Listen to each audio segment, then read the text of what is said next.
And we're thrilled to have Wayne. You've already heard Wayne this morning. Wayne Wilentz for our music. Yay, thank you.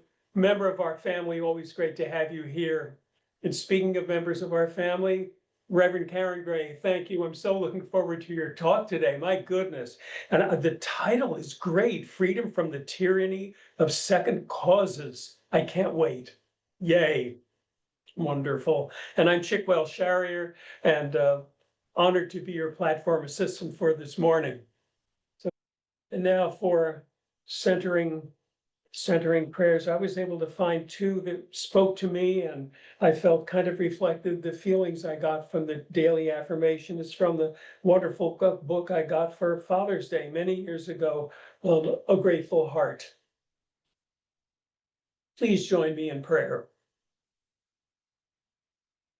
All things in this creation exist within you, and all things in you exist in creation.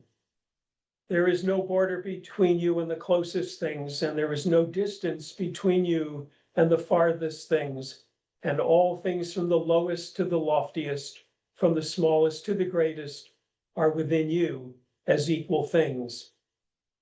In one atom are found all the elements of the earth. In one motion of the mind are found the motions of all the laws of existence. In one drop of water are found the secrets of all the endless oceans.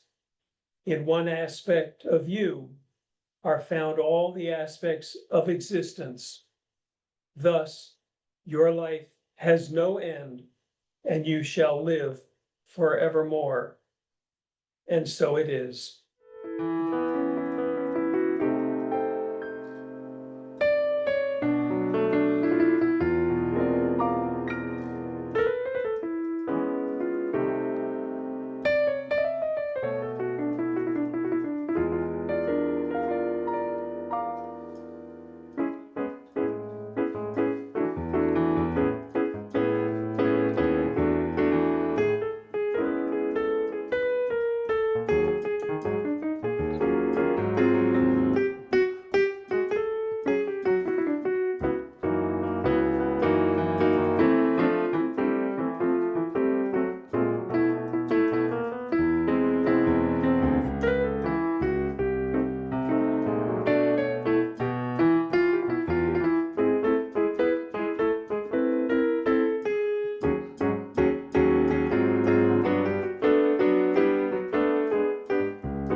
My little boat is like a note bouncing merrily along. Hear it slashing up a song. The sails are white, the sky is bright, heading out into the blue. If the room for only two, where we could share love's salty air on a little paradise that's afloat. not a care have we in my little boat. The wind is still, we feel the thrill of a voyage heaven-bound. Though we only drift around, warmed by the sun, two hearts as one beating with enchanted bliss. Something in each other's kiss, when daylight ends and slightly sends little stars that twinkle brightly above. It's goodbye to my little boat of love. It's goodbye to my little boat of love. It's goodbye to my little boat of love. Little boat of love. Little boat of love. Little boat of love. Ba-do-ba-do-do, ba-do-ba-ya-ba-do, jing-ta-goon-jing, ta-goon-ding. Goodbye to my little boat of love.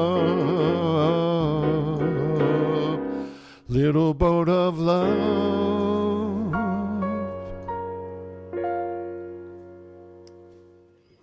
All right. Hey, everybody.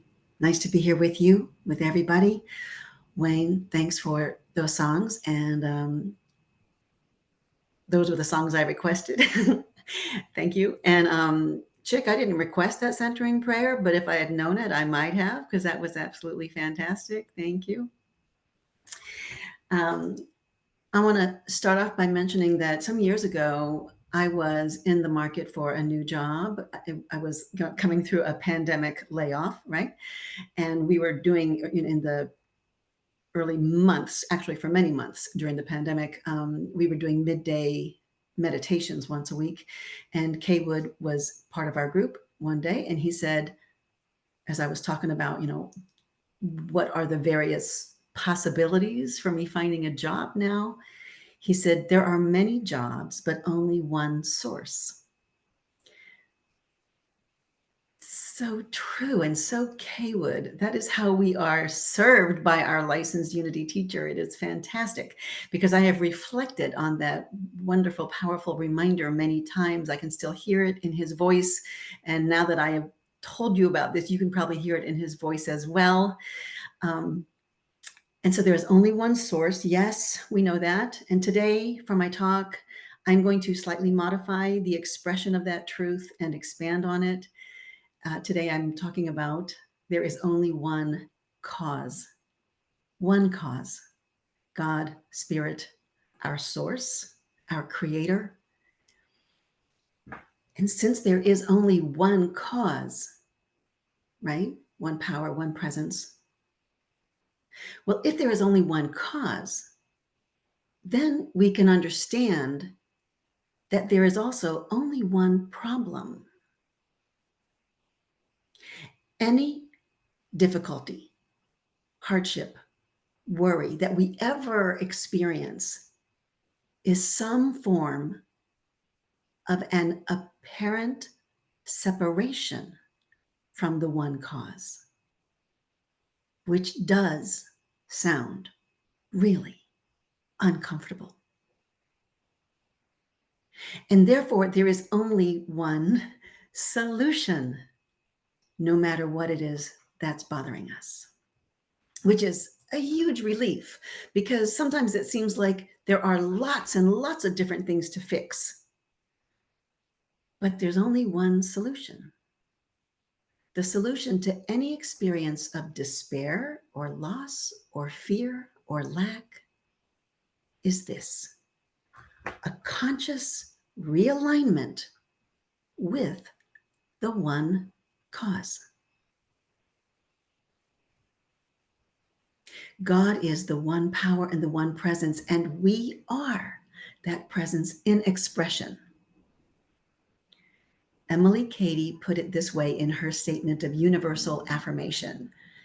Together now, God is life, love, intelligence, substance, omnipotence, omniscience, omnipresence. If you have not committed that to memory, you are not alone, neither have I. But it's a good idea.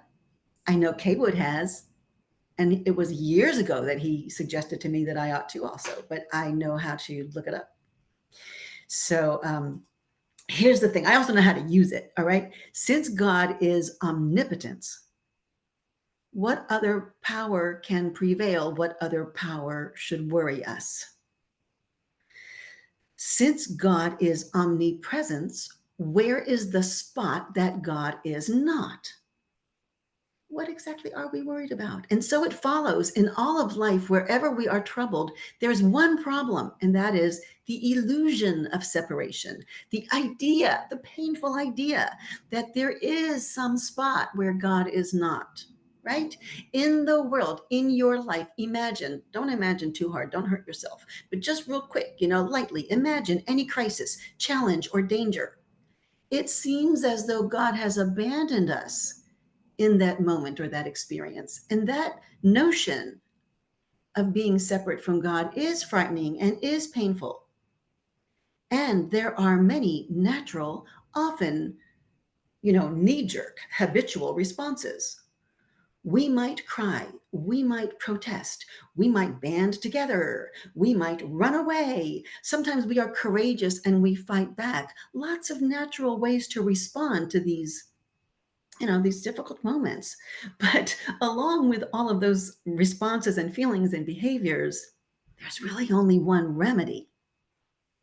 When we're after a remedy, the solution to the fear, the problem, the heartache, the threat is, again, a conscious realignment with the truth of God, the truth of all that is. Today's talk just tries to be, again, a reminder, a useful reminder, hopefully with something really memorable that you can call up when you need it. Emmett Fox, in his terrific book that I won in the weekly book drawing, I guess it's not weekly anymore, but the wonderful book drawing a while back, The 10 Commandments is the name of the book. I got like a vintage copy of it. It was fantastic.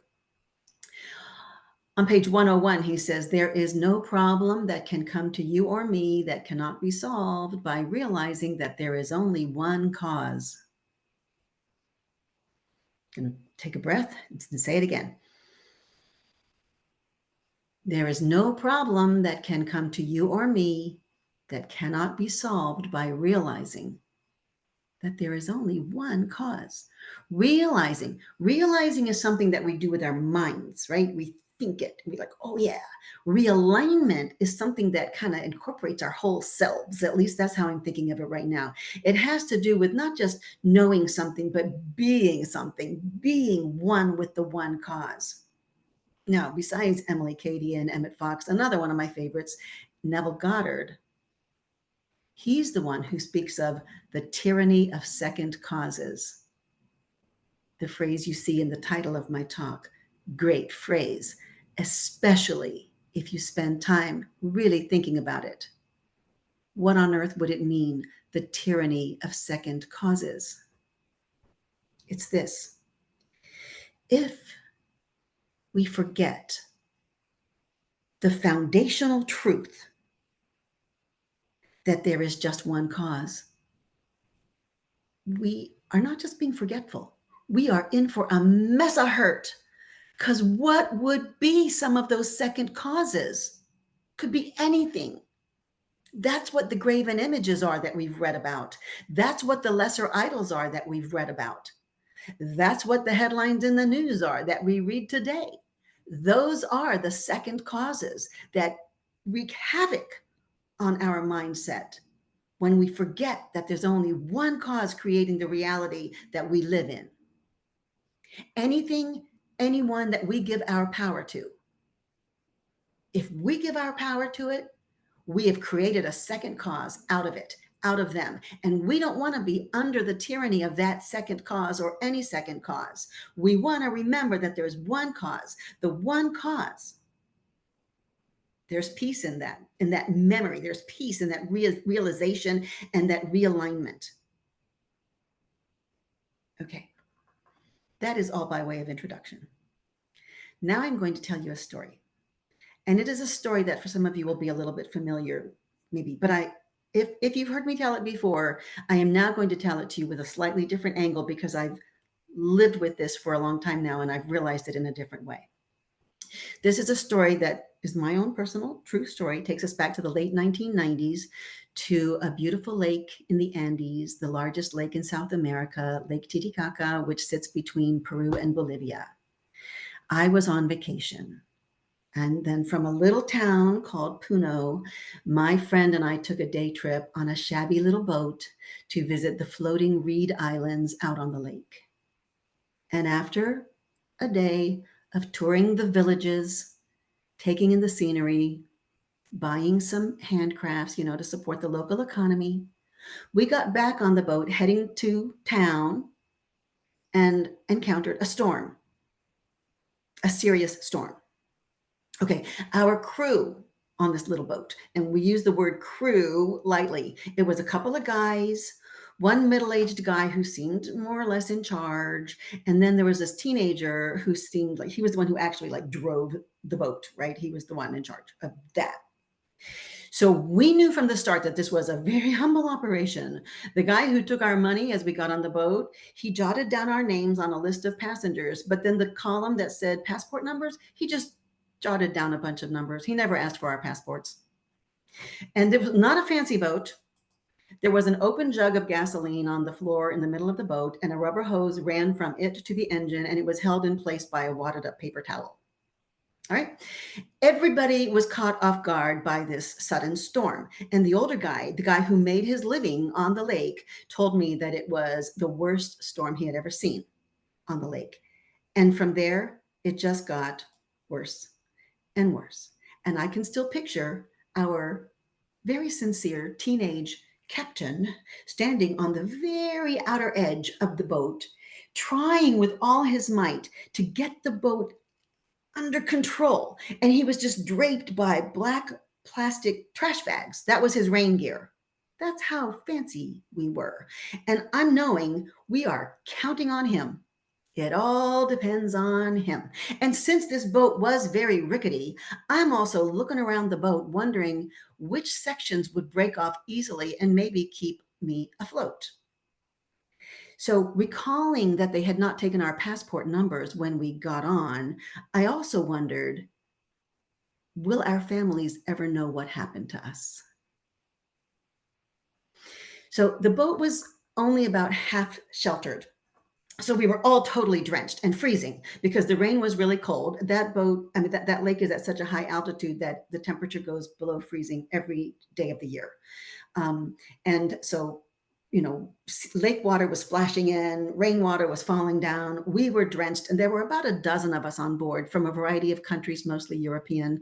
And I found myself standing, I was seated, next to a couple of German guys. And those two guys and I were the only people on the boat who seemed to be the kind of people who, in a crisis, get really calm. So while we are holding on with all our might, we're having a very calm conversation. And this one guy says to me, "Oh, you're from Washington, D.C. I have been to Washington, D.C. Please stand behind the yellow line." That's how he remembered Washington, D.C. But all around us, the other passengers are screaming and vomiting and crying. And when one of the Italian travelers shouted out in his native tongue, "We're all going to die," I just thought, oh, cool, I guess I understand some Italian. So that was the scene inside the boat. Outside the boat, I looked out at the lake and I saw half a dozen other boats. And although they were far more substantial than ours, what they looked like, I remember thinking it at the time, they looked like a bunch of rubber ducks in a jacuzzi, just tossing around on these waves. In those days, I didn't have much spiritual practice, but I silently affirmed that Mother Nature was present and she would handle it. And then I did something really smart. I looked the other way. I had no control over the boat. I had no control over the weather, but I could control my perspective. And I let my perspective take me to a place where I could see the distant water, which looked essentially flat, because I wasn't focusing on the turbulence where I could see the waves jumping around. I was just looking out and I was saying to myself, the surface of the water is essentially flat. I was using an affirmation. Now, a true spiritual affirmation is not a statement of wishful thinking. It is a statement of fundamental truth. In a strong spiritual practice, when we say all is well, that doesn't mean we don't believe there are choppy waters. We know that troubles occur, but we also know that there is goodness, there is calm, there is God. When we say all is well, when we say divine order, it's because we hold to the truth that God is present in all circumstances, and we have the option to turn our perspective and to lift our consciousness to the level such that we find God, we find good, we find beauty, even in the harshest of moments. We find possibilities for peace. That's why we don't dwell on doom, because we aren't looking for it and focusing on it. That's the explanation when people wonder, are we being Pollyannas to say, all is well, divine order, God is present? On that boat, on that lake, I set my focus to where I couldn't see the waves splashing on the surface. And I said to myself again and again, the surface of the water is essentially flat. And I didn't just say it, I willed myself to know it. And because I knew it was true. It's not like the lake was all of a sudden vertical, it was horizontal. And that meant that, why shouldn't the boat stay upright? Now, how do affirmations work? If there is one cause, and that cause is God, how does an affirmation cause a thing to happen? It doesn't. It doesn't. I did not declare that the lake was calm and thereby make it so. That is not how affirmations work. Instead, I found the truth in the statement. I found the order in the apparent chaos. This is my experience. The calm already existed. The flatness already existed. I refused to focus on the apparent appearances otherwise. And believe me, all my five senses that I usually use all day, every day, they were telling me this water was a mess. But I chose not to focus on it. Lucky for me, I did not understand all the languages being screamed and shouted around me. And it created for me something like silence so that I could hear some kind of spiritual wisdom that, thank you, was coming to me somehow, giving me a better idea. In fact, my brain was hearing a good idea, which only years later could I recognize as Emmett Fox's golden key. And I have it here, but is it backward for you guys? Okay. Emmett Fox's golden key. This is just one printing. There's been many, many, many. So yours might look different. And if you don't have it, get it. And if you don't have it and you still don't get it, that's okay. All you have to know is this. If something's bothering you, stop thinking about it and think about God instead. That's it. I don't know why it took him all these lines. He brags in here. He brags. I can say all this in 4 pages. I can say it in 2 sentences. So anyway, that's what it is, right? Stop thinking about the problem. The trouble may be very, very persistent, may be clawing at your attention. But every time you give it attention, every bit of attention you give empowers it. Think about God instead. How do you do that? How do we do that? What do we do? Truly just stop and think, God, God, God. I think that's actually one possibility. Yeah, that could work. You could do this. Here's something that I do sometimes. And it's very personal to me, believe it or not. It's simply the line, the Father and I are one. The Father and I are one. Now you might say, Karen, that's not personal to you at all. That's like said by a lot of people. But the reason it feels personal to me is because growing up kind of resisting 2 things, patriarchy and Christianity, very, very much. It's kind of radical that I would be saying the Father and I are one as a statement for comfort. But first of all, our dear friend Sylvia Sturm once told me that was one of her morning affirmation lines. And I was like, oh, that's an interesting way to use that line. Also, our beloved Reverend Lafayette Seymour taught me how to say the word Father. I mean, he didn't teach me. He just, by example, I would hear him use the word Father and I would know he was not talking about a patriarchal figure. He's talking about God. And so whenever I think that line, the Father and I are one, I hear the voices of these beloved spiritual people in my life. And then it kind of just reminds me of this great spiritual energy that's been a gift in my life. And so I say, the Father and I are one. And it reminds me of this whole great gift of spiritual community. And that brings me into alignment with spiritual truth. You see what I mean? And now I'm thinking about God. I'm not thinking about my problem. Then we can, here, when you're part of this community, we have all our wonderful lines, like the unity first basic principle, right? There is one presence and one power. We could also realign with that consciousness and think about God by saying, God, I am really so glad you're here with me right now. That's really a good one. You could also say something like, the water is essentially flat.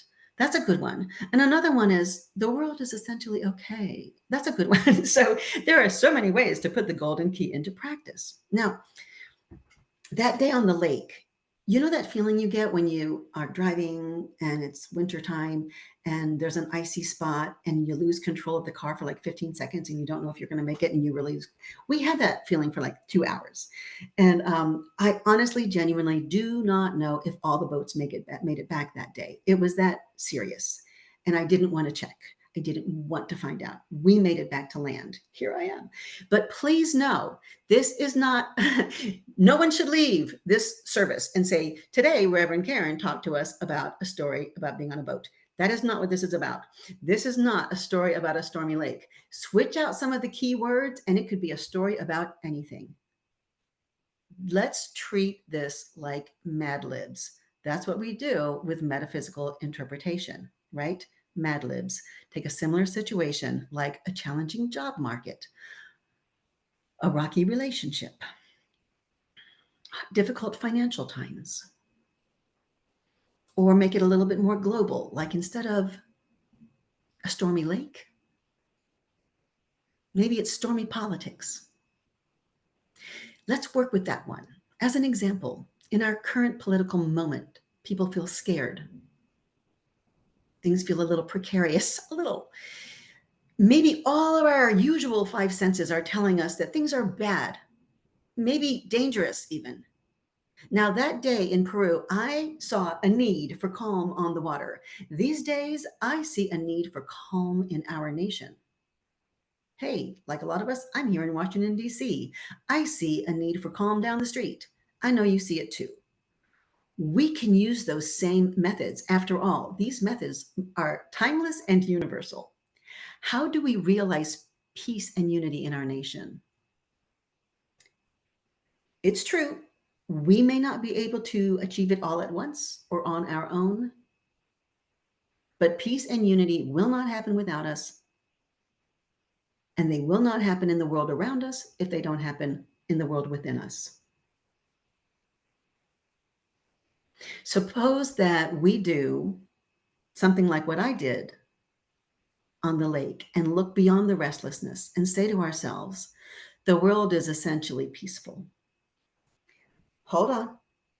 If you're going to resist that and say, yeah, but hold on. Because we do have the option of thinking about a friendly neighbor next door and noticing and appreciating that peacefulness. Of noticing the friendly dogs being walked down the street when you go out for your walk. We do have the option of noticing all the people who are dedicating themselves all day, every day to bringing good into the world. And we read about them too, if we choose to. We encounter them when we go to the doctor's office. We encounter good all the time. And we have a choice to tune into those positive forces, like being here today and whatever other good things you have planned for the day, to affirm truth, even in the midst of maybe some chaos. We can affirm good in the world. We can all do that, and I believe we have to. If we don't, then without realizing it, we are likely to keep on affirming what we read about in the news and creating more of it. It's the power of our thoughts, the power of our words. We're talking about nothing less than remaking our world, It's all about the creative power of the word. And we know about this. And this is true of the word that is written on your protest sign, the word that is written on your t-shirt or somebody else's, the word that is whispered or sung in wonderful prayer, the word that you notice on the news. This is the word, the power of the word, because that word is the expression of the power, the one cause. Sometimes we find ourselves in the clutches of fear and anxiety, like my situation on the boat. And I will tell you the truth.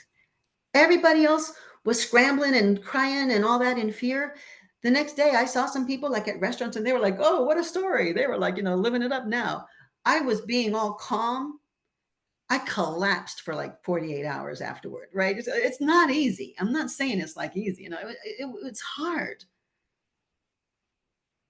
But when we're in that scary moment, when we've lost a job, when we've been left in a relationship, when we've gotten a scary diagnosis, in those moments, we wonder if we're safe. We wonder if we're being provided for, if we're where we need to be. We wonder, am I who I need to be? Am I where I need to be? Am I doing what I need to do? And it's time to realign with the truth. But how? All right. The key point is that the one cause resides within you. That is one thing you must know. The one cause resides within you. So realigning with the one cause is not an abstract idea. It is not a far-fetched goal. It's your source, eternal, without beginning or end. There's nothing you can do to cause it to abandon you, forget you, or even find fault with you. You are the apple of God's eye. And like the prodigal child, all we have to do when we go astray, and we do sometimes forget to keep our holy focus because we're so busy. So when we sense that things are not on track, all we need to do is like the prodigal son, right? He had wandered off because he thought he could go his own way. He could do his own thing. He had other great ideas, and then it got really rough. And when he finally realized it was not working out, he was like, whoa. And he says, I will get up and I will return to my father. What does that mean? That is just other language for, whoops, got to get back to my source, got to get back to the one cause, got to realign with God, got to get there. That is how we realign with the one cause. And remember this, really, really important, from the story of the prodigal son. After his period of forgetfulness, when he was hopeless and despairing and decided to return to his father, did he then have to travel a long, hard road to meet up again with his beloved source? No. As we are told in Luke 15, verse 20, his father immediately embraced him because the father had not been distant. The kid was distant. Realigning with the one cause is something we can spend time cultivating, but it only takes an instant to begin. As soon as the kid said, I'm going back to my father, the father said, yes, you're back. So all it takes is our intention and a little bit of attention, and we are there. Yes, keep working and cultivating and strengthening and developing those good habits. But that is it. There is one cause, God, the good, the one presence. There's only one problem. That's the illusion that we're separate from that. And then there's only one solution. Realign. And realigning really just requires going, oh, wait, I went astray for a sec. I'm going back. That's my choice. I'm going back. Realign. And there it is. And you know what? It's rigged. It's all rigged in our favor. It's all there for us. So we can do it anytime. So let's take that. Let's go into meditation. Let's see what comes to us. And we're going to start this meditation, even though we're all muted, except for me. We're going to all start with the Om, right? We're going to do 3 Oms together. The Om, we used to do this when we were all together. It's the Sanskrit word that represents the power that is the universe, the divine presence. And chanting it, especially when we chant it together, acknowledges our connection to everything in the universe. So I'll be leading, and I hope you do this with me. We'll do 3 ohms.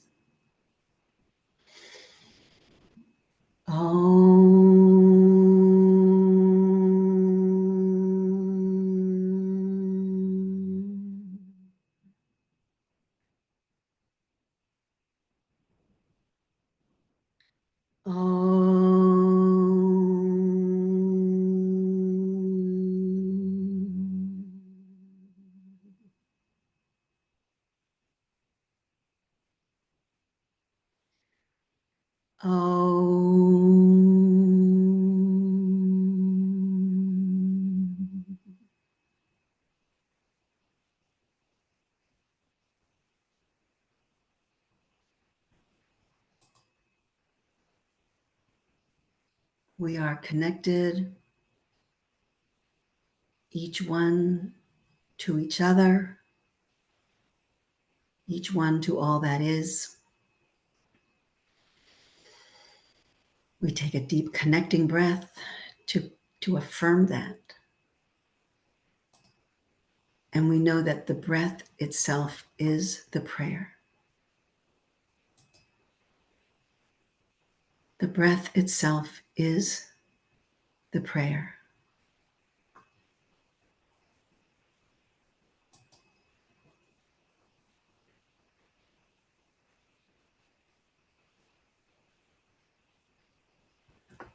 The breath connects us with this moment of attention.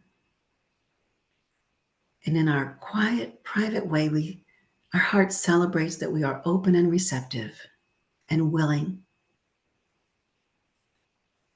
to know truth, to know God, to know spirit, to know oneness, to know love, to know peace, to know healing, to feel this flow of all good.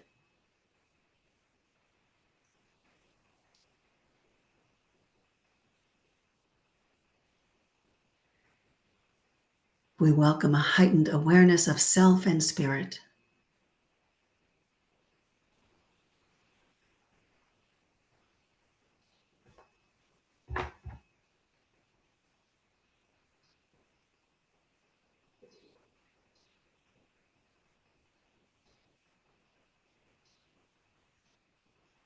We are so grateful to know that it is always our choice, always our opportunity, always our privilege to return to the one source, the one cause, the one power.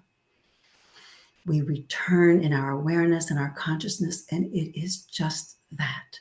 We are one. The Father and I are one. The Father and I are one. The Father and I are one.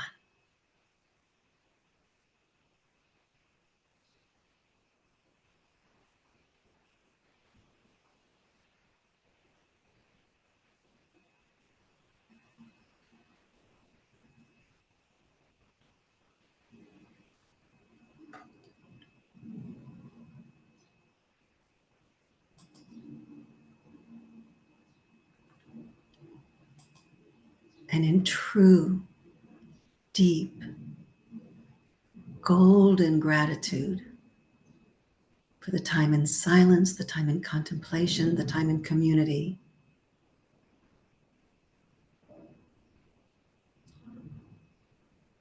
we give thanks,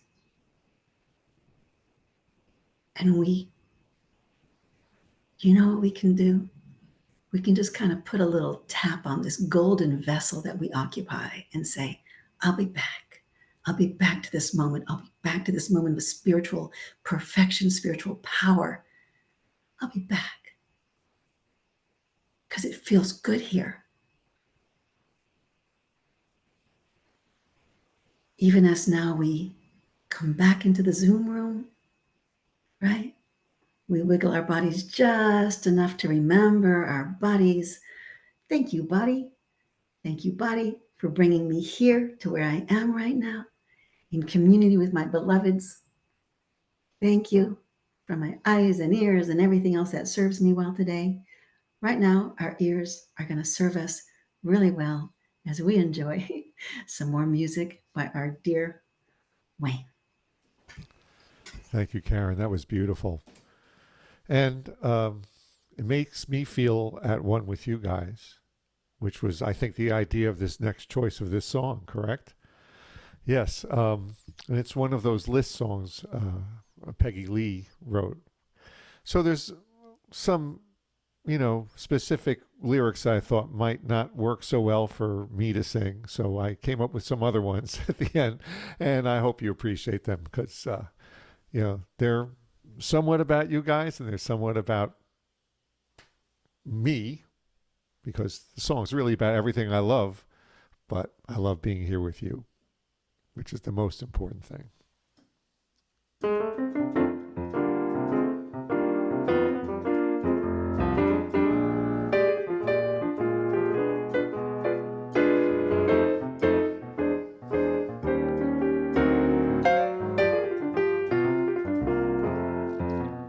I love the East, I love the West, the North and South, they're both the best.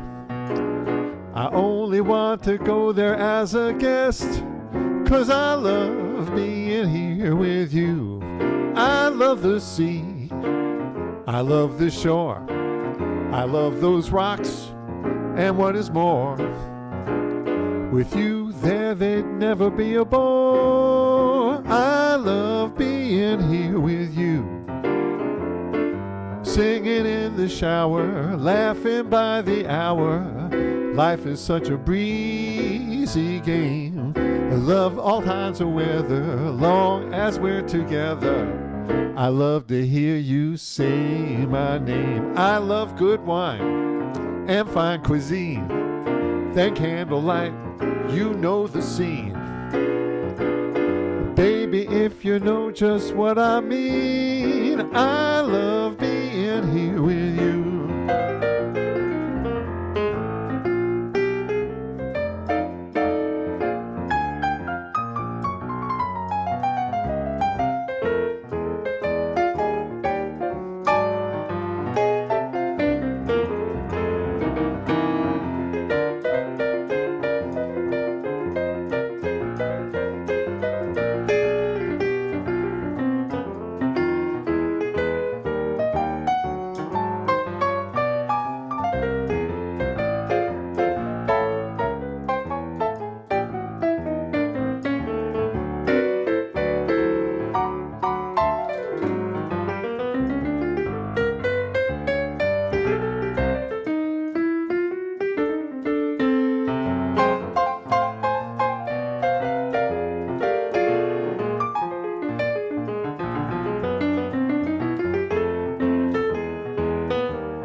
I like a dance by Fred Astaire, Liz Taylor's eyes, Arrivo's hair. I got to say it's only fair that I love being here with you. Penelope Cruz, oh me, oh my, just one sultry look can make me sigh. I'm telling you right now, it ain't no lie. I love being here with you. My band's always swinging. I love Karen singing. She's something else, you know. They know how to say it. They know how to play it. They wind it up and let it go. I love the thrill of LA shows. Don't need to wear no winter clothes, but with you around I would gladly froze. I love being here with you. I love being here with you. I love being here with you.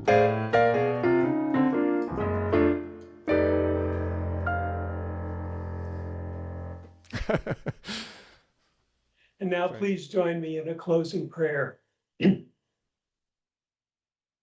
Love courses through everything. Love is everything. How can anyone say there is no love when nothing but love exists? All that we see has appeared because of love. All shines from love. All pulses with love. All flows from love. I am love. We are love. All is love. And so it is, and so I am so grateful. Thank you. Amen. With each other in perfect harmony. Let peace begin with me. Let this be the moment now. With every step I take, let this be my joyous vow, to take each moment and live each moment in peace eternally. Let there be peace on earth, and let it begin with me. And please join me in our prayer for protection. The light of God surrounds us. The love of God enfolds us. The power of God protects us. The presence of God watches over us. Wherever we are, God is, and all is well. And that's